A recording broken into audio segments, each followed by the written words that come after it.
L'édition régionale tout de suite sur votre chaîne d'infos en continu et on va débuter ces informations en musique. On va partir à Dunkerque avec le festival La Bonne Aventure qui revient cette année. Ça va se passer, notez bien, les 22 et 23 juin, événement gratuit. À l'affiche, Charlotte Gainsbourg, Thérapie Taxi, Parcells, Groundation, Boys Noise, Feu Chatterton ou encore Meute.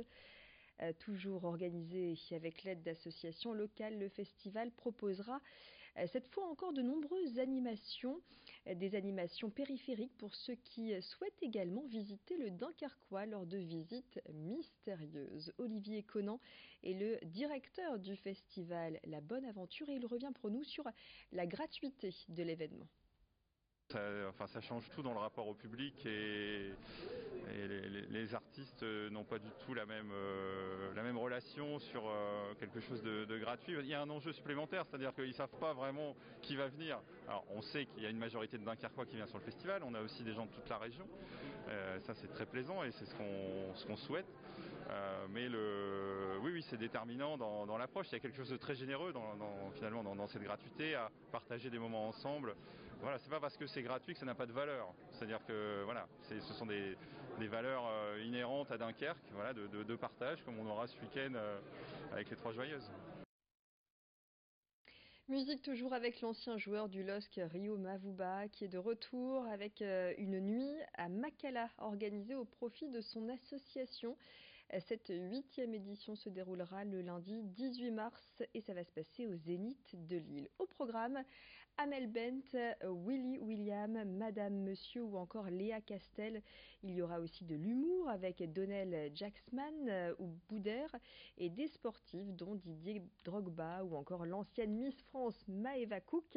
Tous seront réunis pour une soirée au profit de l'association Les Orphelins de Makala, née à Kinshasa il y a 10 ans et créée par l'ancien capitaine du LOSC, Rio Mavuba, au micro de Vincent Vieillard.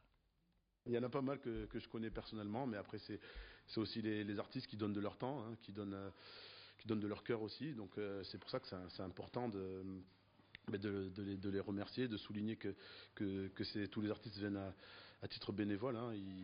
Personne en tout cas réclame quoi que ce soit. Donc voilà, c'est pour ça que tout est lié, quoi. Eux ils donnent de leur temps. Évidemment on attend beaucoup de public pour leur rendre aussi hommage parce qu'ils vont faire le show et ça récoltera plus de fonds pour les orphelins là-bas. Donc voilà, je pense que tout est réuni pour que tout le monde prenne du plaisir et qu'on passe du bon temps et en aidant évidemment les orphelins. Ouais. La marque de prêt-à-porter Morgane va lancer sa toute première collection de lingerie et c'est une entreprise du Nord qui a décroché la licence. C'est le groupe V2D Lingerie qui a été choisi. Une nouvelle reconnaissance pour l'entreprise familiale créée à Lille en 1994 avant de se développer à Roubaix puis à Wattrelos. Aujourd'hui, l'entreprise emploie 60 personnes et compte des équipes de stylistes, modélistes, infographistes ou encore couturières spécialisées dans la conception de lingerie. Une conception 100% locale, des premiers traits de crayon jusqu'à la réalisation du prototype en atelier. Après 8 mois de travail, la première collection de lingerie Morgane conçue par V2D sortira au mois de juin. Il s'agira de la collection automne-hiver disponible en hyper et supermarché ainsi que sur le site de la marque Morgane. Pour cette collection, V2D espère écouler 200 000 pièces. Quentin Tout-le-Monde, directeur produit, nous détaille cette collection qui sortira au mois de juin. C'est une collection qui se veut très féminine. La marque Morgane Prêt-à-Porter propose des collections pour des femmes qui s'assument, des femmes qui aiment la séduction, des femmes plutôt citadines. Et donc on a voulu jouer sur tous ces codes-là avec une coloration, je pense, évidente. Le rouge, Morgane, son logo est rouge et noir. Le noir fait également partie des colorations fortes de la gamme. Et puis à côté de ça, eh bien, on est parti du principe que c'était une marque mode, une marque pour une femme qui s'assume. Et donc nous avons joué les colorations du moment, en l'occurrence le jaune curcuma. Nous avons travaillé également sur des bases de turquoise et puis des colorations peut-être un peu plus classiques, le poudre par exemple. Art-Up est ouvert à Lille Grand Palais. La foire d'art contemporain se tient jusqu'à dimanche. Cette année, la photographie et sa pratique sont mises à l'honneur sur le thème « La photographie au cœur des créations artistiques aujourd'hui ». Le tout avec l'événement Photo Fever qui met en avant des artistes de renom comme Jean-Marie Perrier, photographe et ami proche de musiciens et d'acteurs.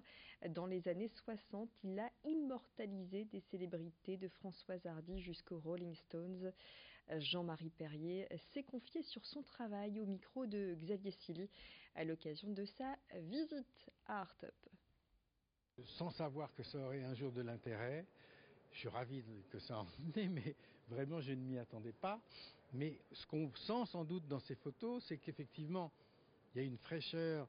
D'abord, moi je voulais les mettre en valeur tous. Et puis bon, ils étaient tous jeunes, ils étaient tous beaux. Ça aide aussi beaucoup quand même.